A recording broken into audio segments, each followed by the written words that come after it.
Sell sale sale bumper sale bumper sale হরেক মাল মাত্র 10 টাকা। এই তুই আমার পাশে বসেছিস কেন রে? কোলের উপর উঠে বসবি নাকি? সরে বস। মাসি, তোমার পাশে বসেছি বলে তুমি এরকম করো না।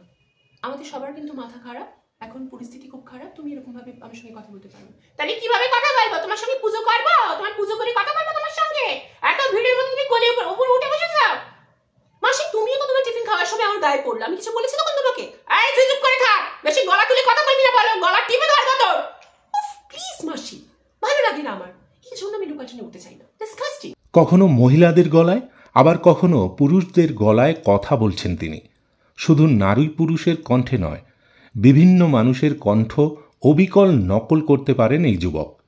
সোশ্যাল মিডিয়ায় ভীষণই ভাইরাল সমাপন মিশ্র। এই প্রথম নয়, কয়েক বছর আগেও তার একটি ভিডিও ঝড়ের গতিতে ভাইরাল হয়েছিল। সেখানে দেখা গেছিল হরেক মাল 35 টাকা স্লোগান দিয়ে নানা কণ্ঠে সে কথা বলছে, আর সেই ভিডিও নিমেষে জায়গা করে নিয়েছিল নেটিজেনদের মনে। এরকম তো এমনও হয়েছে, আমি কাস্টমার কেয়ারে ফোন করেছিলাম এবং সেখানে আমি আমার 10 টাকা কাটা হয়নি, মানে আমি অন ক্যামেরা বলছি, এটা ছোটবেলাকার, মানে আমি জানি ছোটবেলায় আমরা সবাই অনেক কিছু অনেক ভুল টুল করে থাকি, তো বড় হয়ে ডেফিনেটলি করবো না, সেটা আমার বালখিল্যতা ছিল। যে ছোট্টবেলায় আমি কাস্টমার কেয়ারে ফোন করেছিলাম, সবাই আমাকে উৎসাহ দিয়েছিল যে কর কর কর, তো সেখানে আমি মহিলা সমিতির একজন বলে আমি কল করেছিলাম এবং রীতিমতো ঝগড়াঝাটি করে 10 টাকা আমার কাটা হয়নি, কিন্তু আমি 10 টাকা আদায় করেছিলাম। মানে এত ঝগড়া করেছিলাম, এত সিনক্রেট করেছিলাম, তারা বাধ্য হয়ে মানে একেবারে ভয়ে ভয়ে আমার 10 টাকা দিয়ে ঝামেলা মিটিয়েছিলেন। এটা তো একটা হলো এরকম। শুধু তাই নয়, আমার একটা ফেক অ্যাকাউন্ট ছিল, হ্যাঁ, মেয়েদের নামে একটা ফেক অ্যাকাউন্ট ছিল। সেখানে যে কত মানুষ মানে একেবারে যাকে বলে মানে হৃদয় থেকে ভালোবাসায় প্রেমে জড়িয়ে পড়েছিলেন, এবং তারপরে আমার নিজেরই অপরাধ বোধ হয়েছিল যেটা আমি কেন করছি, কিন্তু ওই ছোটবেলাকার যা দুষ্টুমি বা মজা মস্করা ইত্যাদি, তো সেগুলো চলতো। বড় বয়সে নিশ্চয়ই আর করবো না, এই আর। সমাপন এখন আরজে। তিনি নানা জায়গায় ভয়েস ওভারের কাজ করেন। তার সঙ্গে তার নারী পুরুষের কণ্ঠ নকলের পারদর্শিতা মন কেড়েছে ই নিউজ বাংলার। বয়স অনেকটাই কম, কিন্তু তার সঙ্গে কথা বলে জানা গেছে যে কোনো বিষয় নিয়ে যে কোনো কণ্ঠে জমিয়ে আড্ডা দেওয়া কাকে বলে। সমাপন জানায়, ছোট থেকেই পরিবারের যে কোনো অনুষ্ঠান কিংবা আড্ডা দেওয়ার আসরে মধ্যমণি তিনি।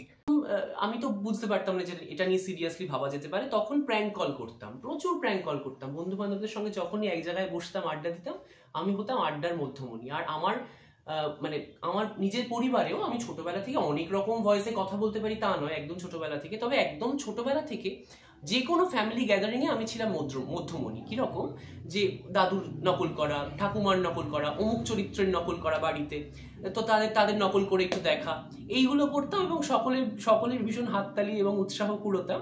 আর তাছাড়া প্র্যাঙ্ক কল, যেটা বললাম, যে বিভিন্ন আননোন নাম্বারে কল করে একেবারে কনভিন্সিং ওয়েতে কথা বলে তাদেরকে বোকা বানানো এবং তাতে করে আনন্দ, এবং পরবর্তীকালে কেসও খেয়েছি প্রচুর। ছোট থেকেই সে নানা কণ্ঠে কথা বলতে পারেন, আর সব থেকে বড় বিষয়, সমাপন নারী পুরুষ যে কোনো কণ্ঠকে হুবহু নকল করতে পারেন। সেই তালিকা থেকে বাদ পড়েননি তার মাও। আগে হ্যাঁ, মাকে পর্যন্ত নকল করেন সমাপন। ভয়েস নকল করার থেকেও মায়ের চা খাওয়াটা আমি নকল করি, সেটা আমার ফ্যামিলি গ্যাদারিংয়েও দেখাই। বিশেষত মা ছোটবেলা থেকে বলতেন যে কখনো চা খেতেন না, কিন্তু পরবর্তীকালে ফিয়ার অফ মিসিং আউট হয়, যে বাড়ির সবাই চা খাচ্ছে, চায়ের বেলা একেবারে উল্টো মা, এবং চা খেতেন কিরকম।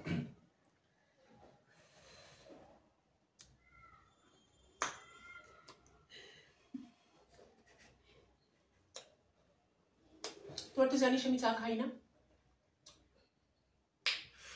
আমি খুব গরম খেতে পারি না, এই আর কি। যে গুণটা আছে ও যে মানে চট করে মিমিক করতে পারে আর কি, যে কোনো কারুর গলাটাই চট করে নকল করতে পারে।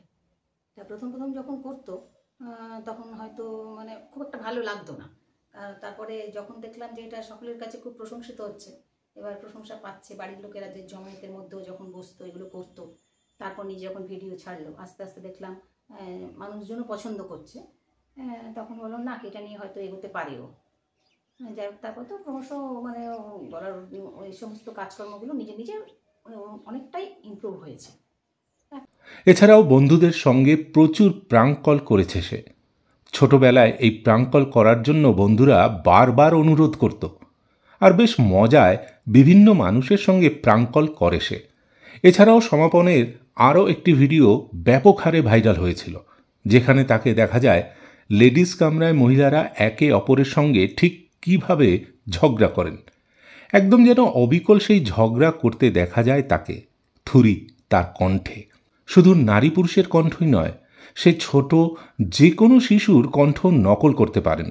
সমাপনের কণ্ঠে যেন অবিকল মা সরস্বতীর বাস। হ্যালো, আমি ছোটবেলা থেকে ব্যাডমিন্টন খেলতে ভালোবাসি। আমি ক্রিকেট খেলা খেলি না, তাই ক্রিকেট নিয়ে কিছু বলতে পারবো না। আমার ডোরেমন দেখতে ভালো লাগে। তার এমন প্রতিভা তাজ্জব করে দিয়েছে গোটা নেট দুনিয়াকে। আগামী দিনে আরও বড় জায়গায় যাক সমাপন, তার কণ্ঠ যেন বিশ্বের প্রত্যেকটা মানুষের কানে যায়, এই কামনাই রইল।